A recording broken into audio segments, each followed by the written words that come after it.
कहा जाता है कि स्फटिक के जो शिवलिंग हैं वो भी बड़े अद्भुत हैं। नर्मदेश्वर तो अद्भुत है। श्रीराम तो पार्थिवम लिंगम सर्वत्राणाम विशेषता। अपनी पति की तरक्की के लिए एक नारी को प्रत्येक दिन भगवान महादेव के मिट्टी के शिवलिंग का पूजन करना चाहिए।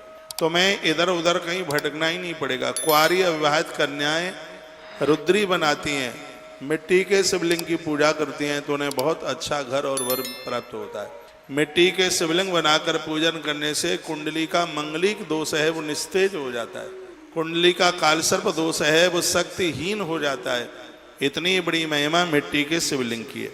विद्वानाम प्रवृत्तानाम स्फटिकम पर कीर्तितः विद्वानाम निवृत्तानाम ऋषिलिंगम विशेषते बाल्ये वा यौवने वापि वार्धके वापि सुव्रतः। जिन नारियों को पति नहीं है, पति दुनिया छोड़ करके चला गया है, तो 3 तरह के शिवलिंग की पूजा उनको बताई है। एक है स्फटिक के शिवलिंग, दूसरे हैं भगवान नर्मदेश्वर और तीसरे हैं मिट्टी के शिवलिंग, जैसे पार्थिव शिवलिंग के नाम से जाना जाता है। कहा जाता है कि यदि उसके पति की दुर्गति भी हो गई हो, वो नरक भी पहुंच गया हो, यदि धरती पर उसकी पत्नी मिट्टी के शिवलिंग बनाकर महादेव की पूजा करती है तो मृत पति को सदगति प्राप्त हो जाती है। ऐसा शिव महापुराण के अंतर्गत लिखा हुआ है। शुद्ध स्फटिक लिंगम तो स्त्रीणाम तो सर्वभोगदम प्रवृत्तानाम पीठ पूजा सर्वाभिष्ट प्रताप भूवि। कहा जाता है कि बचपन में, युवा अवस्था में और बुढ़ापे में जितने भी अपराध हुए हैं भगवान महादेव की कृपा से उनकी पूजा करने से सभी पाप नष्ट हो जाते हैं, समाप्त हो। स्पष्ट वर्णन है कि चाहे तो वो बचपन के बाल्ये वा यौवने वापि वार्धके वापि सुव्रता श्लोक लिखा है। वाले यानी बचपन में, वा यौवने युवा अवस्था में, वा वार्धके यानी वृद्धावस्था में जो भी अपराध हुआ है, ऐसी भगवान महादेव की पूजा है। भगवान शंकर की पूजा करने मात्र से संपूर्ण पाप जल करके खाक हो जाते हैं। मैं निवेदन करना चाहूँगा, घर घर में शिव की पूजा होनी चाहिए। आपके आसपास प्राण प्रतिष्ठित मंदिर है, रोज जाइए, 8 दिन में जाइए, 15 दिन में जाइए, लेकिन अवश्य में जाइए, ये शंकर ही कल्याण कर देंगे। माता कौशल्या और महाराज दशरथ महादेव की पूजा करते हैं। जन्म पत्री में लिखा था कि औलाद नहीं होगी, लेकिन गुरु कृपा और शंकर की कृपा से एक नहीं, महाराज दशरथ को 4 संतानों की प्राप्ति हुई। यह है भगवान शंकर की बहुत बड़ी कृपा थी। इसलिए शिव पूजा के लिए सबको प्रेरित किया गया है। भगवान महादेव का पूजन घर घर में हुए। और फिर आप देखिए जीवन कहाँ से कहाँ पहुँचता है। शिवव्रतैक निष्ठस्सा न स्वच्छम न च सूतकम लटाग्रे सदम भस्मा तिलकम धारयेत ब्रजः। ओहो, बड़ी कमाल की बात कही गई है।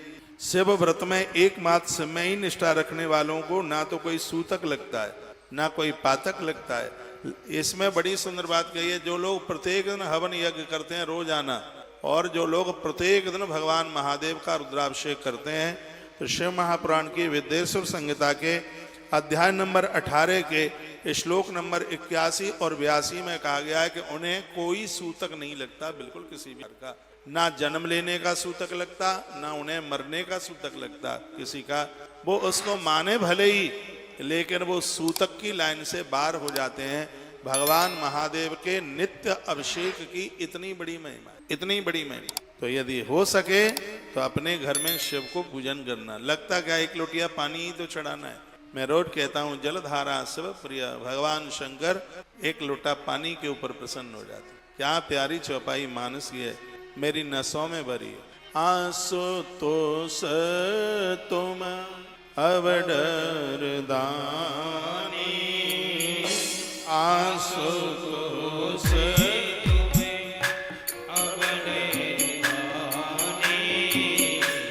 आरती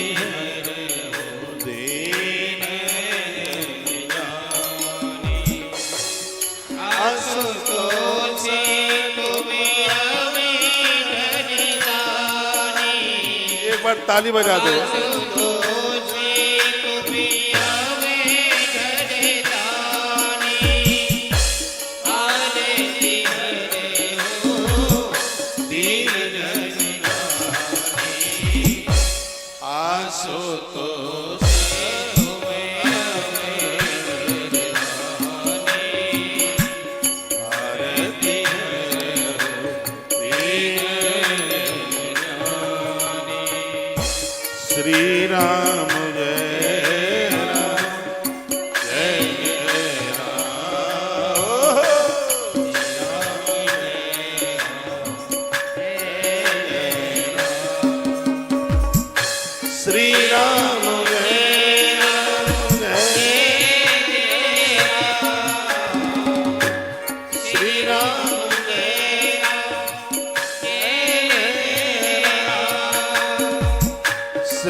बोलिए शंकर भगवान